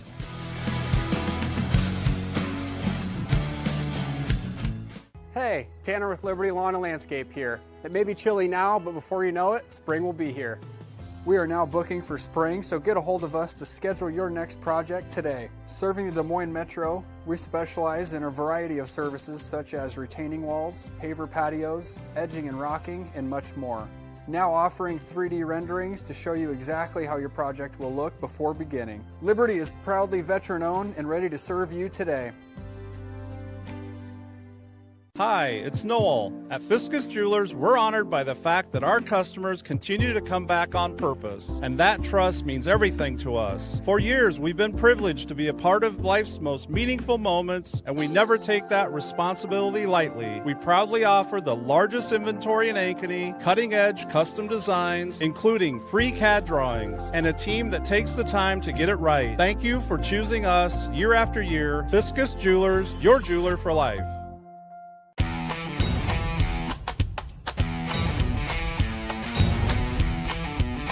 The largest selection of German beer in the world? You'll find it at the Hessen House. From Doppelbocks to Oktoberfest to Hefeweizens and Dunkels, there's no passport needed for the deliciously different beer and food at the Hessen House. So grab your friends and make it a fun night out. The Hessen House, 4th and Court, Des Moines. Hi, I'm Tom, owner at Central City Liquors. Our customers love us because we offer a large selection at an affordable price. And to keep costs low for you, we don't splurge on fancy promotions and expensive equipment. This commercial is being shot on a phone taped to a stick. Anyway, we are proud to announce our new rewards program that allows customers to save more the more they buy. Whoop. So don't spend more to pay for fancy commercials. Save at Central City, where we know what's important. I told you we should have used duct tape. Hi, I'm Sean McFarland, service manager here at Mini of Des Moines. It's pothole season, which is why now we're offering a 20% discount when you purchase a tire rotation, balance, and alignment. Please give us a call or visit us online at miniofdesmoines.com to set your appointment. Back like a rash you thought was gone. Travis and Ross aren't contagious, but they are addictive. It's the Rush Radio Show, powered by Willis Automotive. Take a step back in time at the High Life Lounge, a retro corner tavern packed with vintage vibes and that old school energy that feels like hanging out with good friends. Ross, of course, Bacon Fest coming up at High Life Lounge on April 18th. Live music, including Owen Justice playing an acoustic set. I've heard him. He's good. He's good. Pretty good. Whether you're on a laid-back lunch or grabbing dinner with friends, High Life Lounge delivers nostalgia you can taste and a vibe that never goes out of style. Of course, Bruno will be joining us tomorrow. Always good to catch up with Bruno. We'll try to avoid the soccer talk because that created some tension last week. People always wonder if we're like mad at each other. Like, no, we're not mad at each other. We just disagree on soccer. That's it. I'm gonna have lunch with Bruno tomorrow. Are you? Yeah. Looking forward. You going to one of his establishments? I think we're going to Lucky Horse. Ooh, sure. Yeah. Get Sprouts. You a Sprout guy? Yeah, I like the Brussels sprouts. Yeah. The Dogtown Burger is one of my favorites in town. It's really good. Got the bacon jam on it. You know, I have so many rabbit holes for you today. Do you have? But you had a good rundown today too. Yeah, so I don't want to. I wanted to, because baseball kicks off tonight. We've got the Netflix game between the Yankees and the Giants. And I totally forgot about this storyline because I think it's an important storyline, and I think it's one you're going to have to follow as the season goes along and even maybe the next couple of years. And that is Tony Vitello, the manager of the San Francisco Giants, becomes, I believe, the first manager in like the modern era to manage a Major League Baseball game with zero Major League experience, either as a player, as a coach. Well, hold on. Buck Showalter. What's the clarifier on that? Like, was never a bench coach, was never a player. Are you sure? I thought Buck had moved up because he had to be in the system. So this is the first guy he's never had. Like never had any Major League Baseball experience. Yes, and he's the Major League Baseball manager. And so he comes from the college ranks. College baseball has gotten a lot better over the years. Ross, if he's successful, Do major league teams start looking at college coaches to become managers of their clubs? Maybe.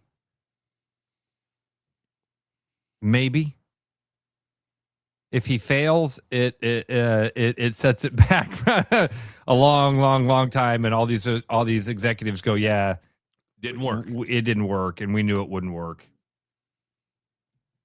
I mean, it's something to keep an eye on and see how the Giants do and see how he responds and I think he'll be okay. It seems like baseball is baseball, but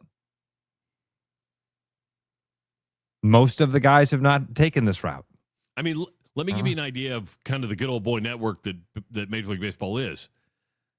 But he was the manager of the Omaha Royals and / Omaha Storm Chasers. Mike Jerschley moved all the way up to becoming the third base coach for the Kansas City Royals. I mean, that's a pretty good job, right? Yeah, third base coach is pretty important. First base coach, you can send the on-deck hitter out there and coach first base. Third base, different story. Jerschley got all the way up to third base, and he did some other things within the organization. And I remember having a conversation. He was a great guy, Wisconsin guy from Appleton. And I go, will you ever get the shot to manage? Because he won when he was he goes, I never played in the big leagues.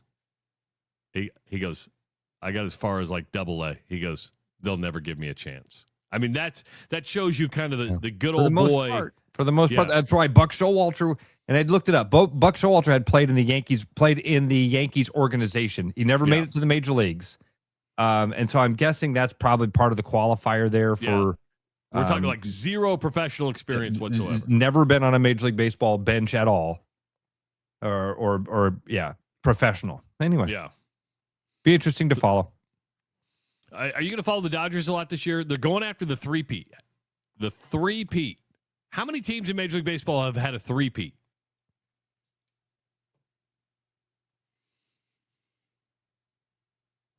Boy. Reds? Reds didn't do it? Only 2 teams have had a three-peat in Major League Baseball. Yankees and...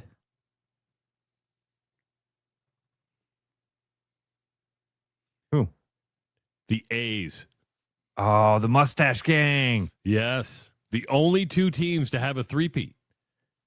So it doesn't happen all that often. The Yankees did it in 98, 99, and 2000. The A's did it in, 72, 73, and 74. Was that the Mustache Gang? Was that the Raleigh Fingers? Yes. Okay. Yep. They were crazy. Now, the A's did it without the money that we see today. The Yankees had money in the late 80s, early 2000s, and the Dodgers have taken the money thing, and it's exploded. We've talked about it. They're paying more on the luxury tax. They're paying more for their luxury tax than like 11 Major League Baseball teams' salaries. It's crazy. And Tim Kirchin, I don't know if you're a Tim Kirchin fan, but the dude knows baseball. He's on ESPN. Says this is like the best Dodger team of the last 3. They get better. I mean, and they only add guys. The guys they lose are role players. You know what's crazy when it comes to money? So the Pete Crow Armstrong thing came out. 6 years, $115 million. And my first reaction was, that's it? Yeah. That's it? You're only paying him $115 million? I was like, damn. He's the face of the franchise? There's no player option at the end of the deal. So at age 31, he could become a free agent. So there's no player option. And I wonder if that was part of the deal. Hey, we'll take $115 million. We won't put a player option on there. The rabbit hole, I don't know if you want to go down this rabbit hole, but what's up with Frank Thomas and the White Sox? Oh, I saw this morning. Frank Thomas is suing the White Sox and Nike and Fanatics. Because they put his name on. Now, when you say Frank Thomas, I think Chicago White Sox. Do you? Yes. Yes. I don't think anything. I think he played, 16 of his 19 seasons with the White Sox. Yes, that's exactly what it is. There is bad blood between these two. And I forget what year it was where his numbers were down. and they lowered his salary from like $10 million to $250,000 because of production reduction. This last year, there was during Black History Month, they put a post out. They didn't put him on there. I mean, he's one of the greatest White Sox of all time. They didn't add him, and he made a comment. Now he's suing the White Sox because they put his name on the City Connect jersey 2.0 without his permission. And they're suing under the Right to Publicity Act in the state of Illinois, seeking in excess of $50,000. And he's demanded a jury trial. This is bizarre to me.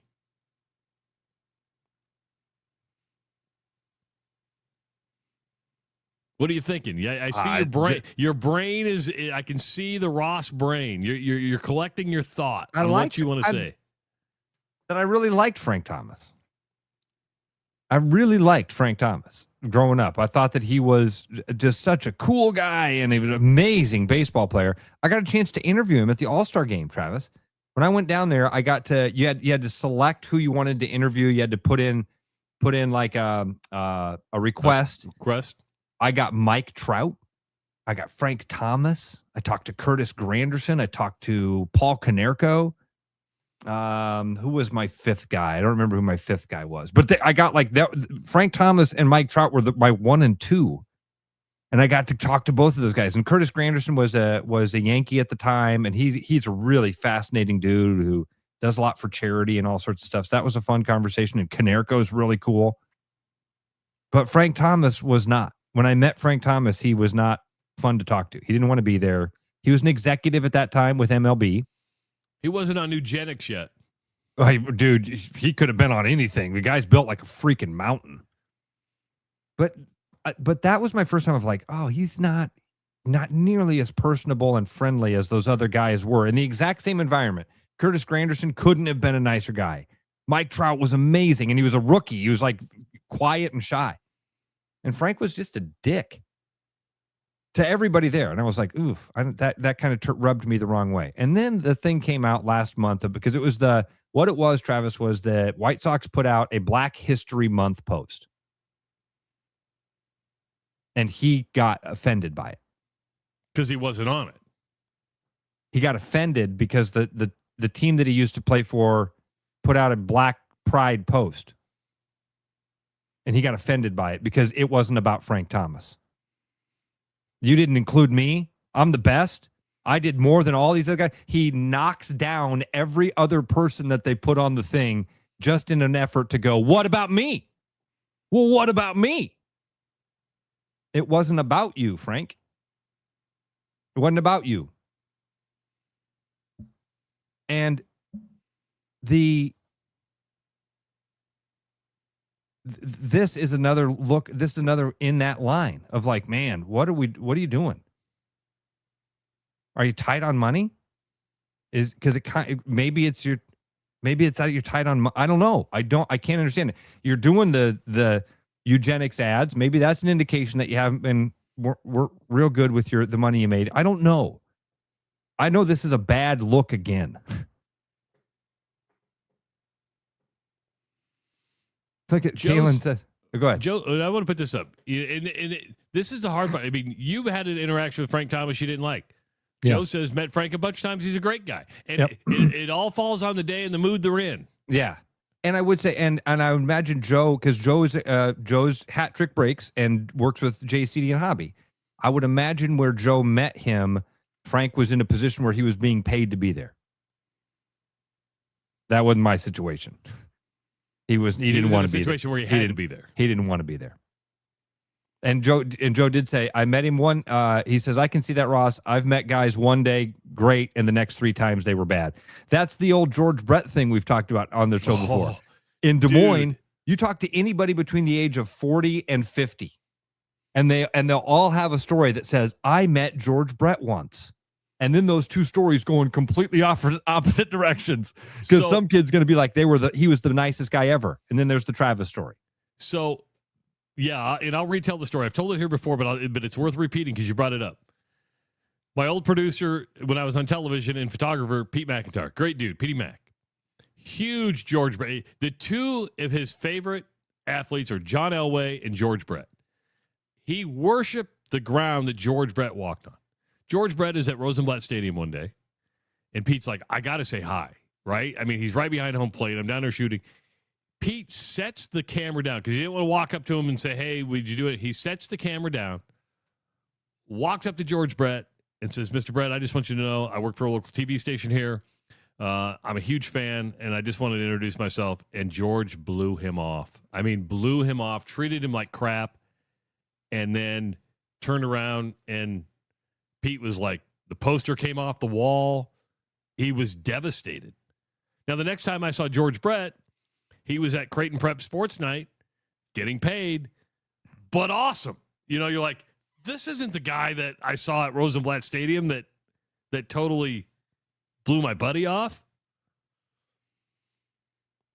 People are weird. The George Brett thing was common when I was growing up. Of kids would go, man, my dad took me down to Kansas City. Got to go to a Royals game. Dude, we stood along the side and I met George Brett. Oh, cool. What happened? He was a total dick. Like remarkably rude to every kid there. It was incredible. And then the next day, you'd go to school and a kid would be like, I met George Brett. He was so amazing. He resigned every ball, sat and talked to my dad. He was incredible. I wonder if the guy was bipolar. Berger says it best. Never meet your heroes. Listen, I would be your hero. I would say there are exceptions to that. I've been really lucky, man. I've been really lucky. There are exceptions to that. Sometimes people live up to the hype.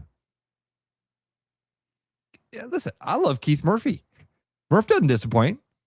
Keith Murphy's the guy that when people meet Keith, they go, that's the guy I see on my TV. And you go, yeah, that's Keith Murphy. Ed Wilson. Keith's going to be the same everywhere you go. Yep. You meet me, it's hit and miss. I may be a dick. No, I'm never really a dick. I'm just not talkative. Trust me, dude. Anybody that saw me in a hallway this last week thinks I'm an asshole. Well, that Ross Peterson. You don't want to see what that guy's like.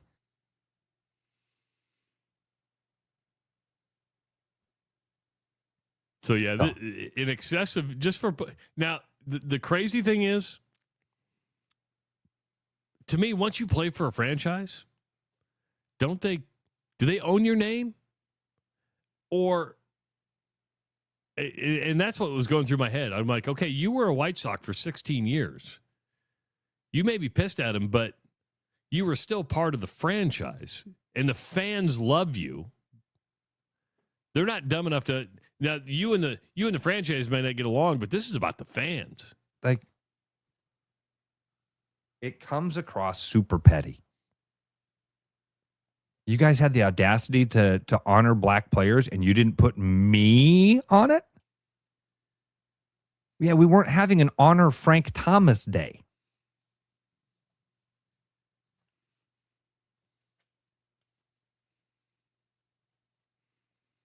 Did you see the Jason wrote in, John Daly is the greatest guy ever. He did not disappoint me. That doesn't surprise me. Did you see the clip of Daly falling in the bunker? No. Oh. He's playing golf and he gets on a greenside bunker. And I'm not kidding you, Travis. This thing is at a 45-degree angle. And John Daly, who's not fleet of foot, and not proportionally balanced, decides he's going to get into the bunker and knock this ball out on this 45-degree angle. He does. He puts the club face on the ball, gets the ball out of the bunker. But what happens as he's swinging is he falls down the hill. He falls out of frame, like into the weeds, and other players have to jump down the bunker to try to help him get out. He was okay. This adds to the lore of John Daly, right? Frank says he met Dennis Rodman at an airport once, and he was amazing. I met Lil Wayne at an airport one time. I walked up to him, and I was like, hey, Lil Wayne, could I get a picture with you with my son? And he looked right at me and said, I'm not Lil Wayne. And it was, wasn't it? Yeah. He's not a guy that... Is You he, go, is "Oh, he you-" the one that drinks the scissor? He's the one that's like 5'2" and has tattoos all over his face.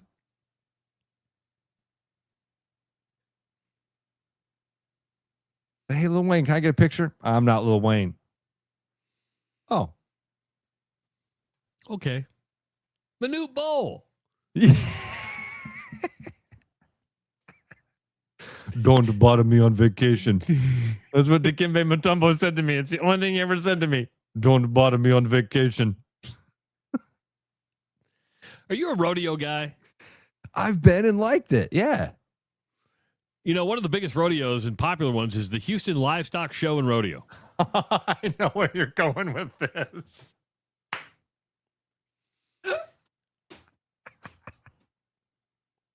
They've had enough. They've had enough in Houston. Of course, they bring in big musical acts. It's about the rodeo. Country music fans are an interesting bunch. But organizers of the Houston Livestock Show and Rodeo, not fans of the teeny jean shorts, ultra low cut tops, and other inappropriate attire. The rodeo's organizers responded on March 16th to backlash on social media and started enforcing a stricter dress code to rules. Cowboy hats and boots are okay. Too much skin, definitely not. Proper attire must be worn to the rodeo showgrounds at all times, including shirts and appropriate footwear. The rodeo's updated code of conduct said. The Houston Livestock Show and Rodeo reserves the right to deny admission or remove any person wearing attire that is considered inappropriate or attire that could detract from an experience of other guests. Meaning, if you're hot and you're showing you're hot, they may kick you out. It's a family event, Ross. Family. The conservative values in Texas say, don't be showing your boobies or your butt cheeks. Hey, Audrey, the Tooth Fairy showed up. She's all excited. She wanted to show it to you. Tooth Fairy got some money. Tooth Fairy got some money. So, Ross, if you plan on taking Courtney to the Houston Livestock and Rodeo Show, she can't be wearing too much cleavage and can't be wearing the tight jean shorts. Says who? Says the Houston Livestock and Rodeo Show. This was funny because this one broke a couple days ago, and it was like the pictures of what I had no idea that going to the rodeo in Houston was like a fashion show. Dude, I want to go to the rodeo now. If you I want bet to you make do. me go to the rodeo, I'm like, ooh. That's the way to get people to the rodeo, isn't it? Yes. I was talking to somebody who runs like sits in the hallways, at the Casey Center when you got ushers that are sitting there. I was talking to an usher, and they're like, oh, nobody wants to do country shows. I'm like, why does nobody want to do country shows? Because they dress like that, and they drink like no tomorrow. Oh, the drinking would be... The drinking's the big part. That makes sense. But you throw that into the mix, and it just becomes an absolute mess. I wonder how many guys in our audience are doing Google image searches for the Houston Rodeo now. A lot. I don't have a problem with jean shorts. You want to show a little butt cheek? I'm fine with that.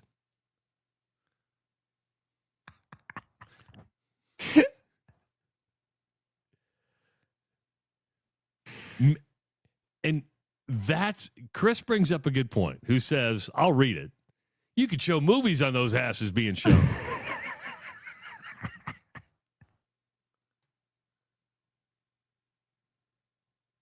That's good. What they don't really want to say is, we don't have a problem with hot people wearing this stuff.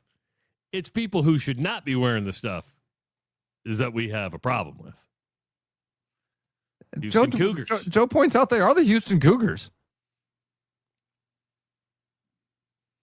I thought you were going to say nobody wants to work the country shows because the girls dress like that. Your eyes are drawn down to their booties, and then their boyfriends are mad at you for looking at them when they've. But it makes more sense. What it is they fight. They get all drunk and they're rude and they fight. Yep, because you're looking at their booties because their dates are wearing jean shorts that show their butt cheeks. It's been a while since I've been to a country music show. Cowboy Sturgis might be. Oh, gosh. I'm an idiot. Holy cow. For a minute, I thought Sturgill Simpson, not Sturgis. That's how. I'm sorry. You can call the King Turd up here and check out. Yeah, you're right. It is Cowboy Sturgis is a great way to put it. Good job, Kalen. The John Daly thing was great. Let's see what else. Travis, I have so many. I've got rabbit holes for days for us. Major League Baseball is going to partner with Polymarket Prediction Market. Probably nothing crazy going to happen there. Major League Baseball teaming up with a gambling site. Nothing's going to happen. Nothing possibly going to bad. Everyone's mad at Sam Jackson for the Sorry Sam Jackson March Madness commercials because they're annoying as hell. We didn't talk about the quadruple amputee. Oh, the dude who's like facing murder charges? He is a famous cornhole guy. He is a quadruple amputee. No arms, no legs. Professional cornhole player. And if you think that's amazing, he's also been charged with murder. In one of the weirdest stories from this week, Travis, and this is the week that includes the Afro Man story, a quadruple amputee who's famous for being a great cornhole player was accused of killing somebody, shooting them.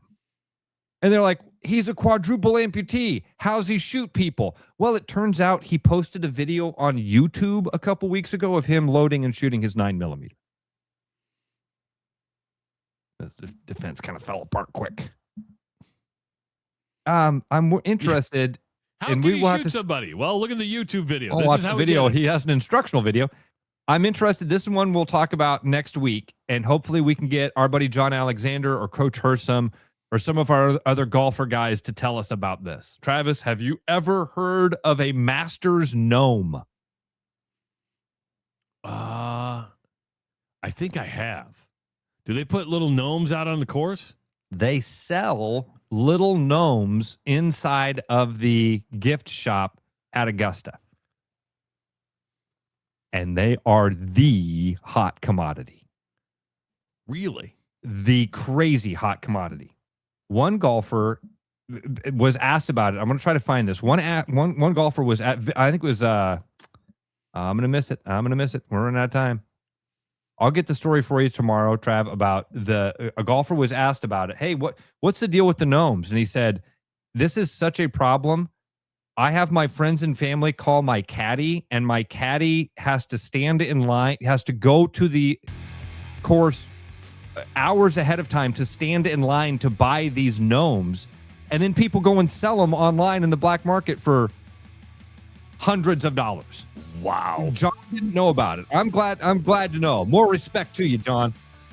All right, everybody. I hope you enjoyed the Wednesday. Share the show with people. Tell them to join in every morning. Be part of the community. We're back tomorrow at 6 a.m. previewing the Sweet 16 matchup with Iowa and Nebraska. It is the Rush Radio Show powered by Willis Automotive. Start spreading the news, 'cause it's time to buy booze, and there's only one place to be. You can see all your friends, the good times never end, unless you're just loitering. It's Central City, we can make your dreams come true. No guarantee your dreams will come true. Central City, all this booze is waiting for you. Look at all this booze. Hi, Noel from Fiscus Jewelers. Thinking about popping the question? Take their breath away with a diamond you can trust. Rare and forever natural diamonds. Thoughtfully selected and pre-screened using advanced technology. If you don't see exactly what you're looking for, we'll custom design it together. Our experienced team is here to help you create something truly meaningful. And let's not forget about the guys. We proudly offer the largest selection of men's wedding bands around. Fiscus Jewelers, your jeweler for life. As winter turns to spring and the world comes alive again, one thing remains true. Potholes can really mess up your day. From busted tires to knocking your alignment out of whack, hitting a pothole can cause some serious damage. For the month of March, Land Rover Des Moines is offering 20% off a pothole special. Tire rotate, balance, and alignment package to keep you on the road. Give us a call or schedule online at LandRoverDesMoines.com.